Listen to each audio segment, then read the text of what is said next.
কেউ কখনো ভাবতেও পারেননি। আজ 1952 সালের 21শে ফেব্রুয়ারি মানব সভ্যতার 1431 ইতিহাসে এক কালিমালিপ্ত দিন হিসাবে বাংলা। জায়গা করে নিয়েছে, আমার যেদিন মাতৃভাষা মাতৃভাষার জন্য 5 জন বাংলা শিক্ষার্থী দিবস প্রাণ দিয়েছিলেন। উপলক্ষে নমস্কার বন্ধুরা, আমি মিঠুন।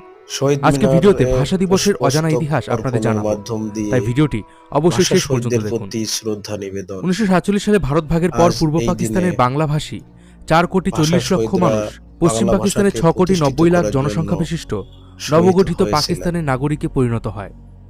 স্বাধীনতার পর থেকেই বাংলার জনগণকে নানান দিক থেকে বঞ্চিত করে পশ্চিম পাকিস্তানের মানুষরা, কারণ পাকিস্তান সরকার, প্রশাসন এবং সামরিক বাহিনীতে পশ্চিম পাকিস্তানিদের সংখ্যাগরিষ্ঠতা ছিল, ফলে রাষ্ট্রীয় যে কোনো কাজে তাদের প্রভাব বাঙালিদের থেকে অনেক বেশি ছিল। 1947 সালে করাচিতে অনুষ্ঠিত জাতীয় শিক্ষা সম্মেলনের একটি গুরুত্বপূর্ণ ঘোষণাপত্রে উর্দুকে পাকিস্তানের একমাত্র রাষ্ট্রভাষা হিসাবে ব্যবহারের সুপারিশ সহ প্রচার মাধ্যম ও বিদ্যালয়ে